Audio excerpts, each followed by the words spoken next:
guys, welcome back to my channel. First of all, I am just getting over a cold, so excuse me if my voice sounds a little bit funny or croaky. But today I wanted to talk about minimalism and the things that I've been giving up as I'm moving towards a more minimalistic lifestyle. Of course these things are going to be different for everybody, but I think that most of these things are going to be fairly universal, and I think that most people will find that these are things that they resonate with if they're on a similar journey, or are looking forward to giving up if they create a more minimalistic lifestyle for themselves. First of all, a little disclaimer, none of these things I have forced myself to give up. These are just things that I have found that along the way have naturally dissipated from my life and my lifestyle, and that have actually given me a lot of joy letting go of. So the first thing is duplicates, and this is obviously quite an easy one to let go of because you're going to have more than one item, so if it's a necessary item you will have one left. But I find that a lot of people who have hoarder tendencies will find something that they love or that adds value to their life, and they'll grasp at it and get, if it's a piece of clothing for example, they'll just get one in every colour or one in every pattern or whatever it is. But I think that letting go of duplicates means that you're cutting down on your spending, you're cutting down on your wasted time, and you're really finding what you love, and you find that one thing and you can cherish it and treat it right and keep it forever, and there's no need for all those duplicates. Of course there are exceptions, like underwear. I wear underwear every day, and so I need a fresh pair every day, so one wouldn't do. So of course I have multiple pair of knickers and socks and things like that, but even then I only have as many as I need. I don't have 20 pairs of knickers or 20 pairs of socks. I have just enough to see me through until my next wash, and then I recycle them. Coats, for example, I know that lots of people have many coats, or shoes. Like, you don't, how many pairs of trainers and how many pairs of high heels and how many winter coats do you need? For example, if you have multiple pairs of high heels shoes, you probably could do with paring those down, and if you do go to lots of formal events or places that you prefer to wear high heels, then choose your favourite from those, and get rid of the things that are not the best. Which brings me to the second thing that I've given up, which is the things that I'm not absolutely in love with. If, for example, you find something that you love and you buy multiple of them, the duplicates, just pare it down. Find the one that you absolutely love the most and keep that, because the other ones are never gonna feel as good and they're never gonna compare to the thing that you love the most, and so why would you have something that's second best? And a big part of my self-care and self-love is treating myself to only the best all of the time. So if I put on a t-shirt that I don't really love and a pair of jeans that aren't really my favourite, I am going to feel a little bit sluggish and demotivated that day. And why would I do that when I have my favourite pair of jeans there and a t-shirt that I prefer there? I might as well wear that. And then every day I will feel my absolute best and do my absolute best, and I think it's a big part of taking care of yourself and prioritising yourself every single day. Poor quality items and fast fashion pieces are one of the most popular things to give up when you're transitioning to minimalism. I think it's vital because the things that you have that are just, they're poor quality, they're not going to last, they're going to be recycled quickly, and they're going to take up a lot of room in your wardrobe because you're going to need to keep replacing them.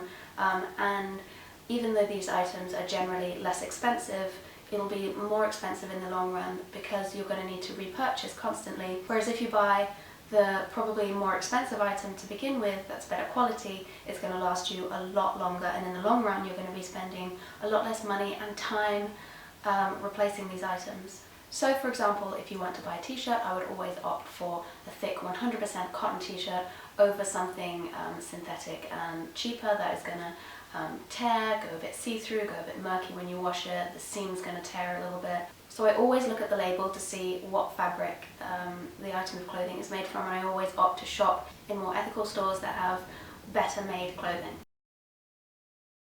Trend pieces are there for a trend, which generally in fashion terms means a season, which is 3 months long.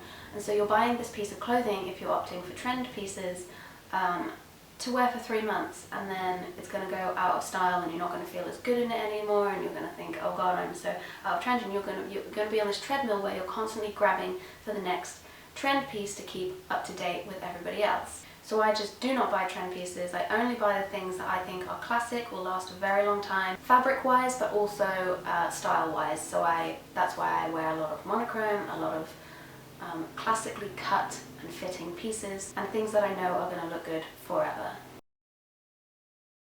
When buying new pieces as well, I always make sure that they will fit in my wardrobe. So before I buy a new pair of shoes, for example, I will always have a look at my wardrobe in my mind, or reflect on it and think, will this go with all of my trousers? Do I have dresses that this will fit with? And if the answer is no, or I'm unsure, I won't buy it.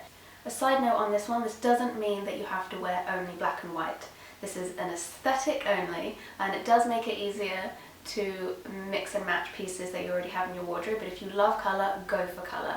I would suggest that you pick your palette that you love, so if you love vibrant colours, or if you love muted or pastel colours, then stick with that, and have a look at your colour palette, and when buying a new piece of coloured clothing, ask yourself whether it fits within that colour palette that you've already designated for yourself.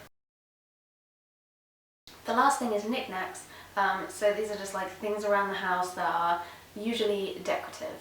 I know a lot of these kind of things are popular around holidays, so for example Halloween or Christmas decorations, but they're only there to have on the shelf for a month or a week or a day sometimes. And then they're going to be collecting dust in storage for a whole nother year, and by the time the next year rolls on, you'll probably want something new and different, and they'll be chucked in the garbage.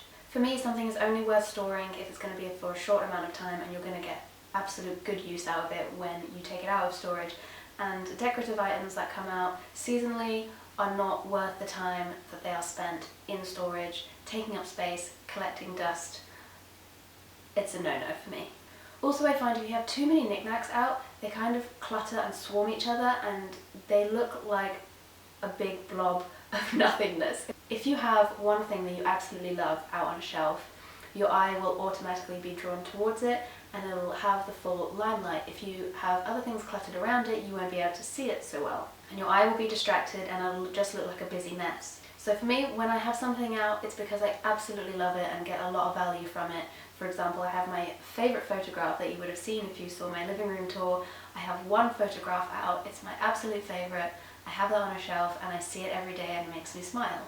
You also would have seen in my living room tour video the amount of plants that I have. I seem to have switched out my knickknacks for plants and green life. Don't get me wrong, I absolutely love the pared back, stripped down look. But for me in my space, because I work from home and I live here full time, I love the look of greenery. It brings life and light and oxygen into the room. You can see a few of my friends here dangling down. I just think they add such a life and vitality to a room. So because I don't have any knickknacks lying around, there's a lot of space for me to add plants into my life, which add a lot of value to me and I absolutely love. And now I have this space to add a lot of greenery without cluttering up and taking up a lot of room that I don't have because I have knickknacks lying around. So now I have space for all my beautiful plants without having to clutter up the room, and they have the full spotlight.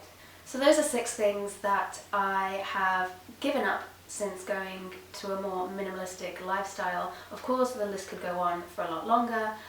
These are the biggest things that first came to my mind when I was thinking about it, and so I wanted to share them with you. I'd love to hear in the comments below what you guys have found yourself inadvertently or on purpose giving up as you're moving towards a minimalistic lifestyle. And if you haven't started on your journey yet but you're interested, I wonder what kind of things you're thinking you might give up first. So do let me know in the comments below, give this video a thumbs up if you liked it, and don't forget to subscribe if you haven't already. And I will see you all next week. Bye!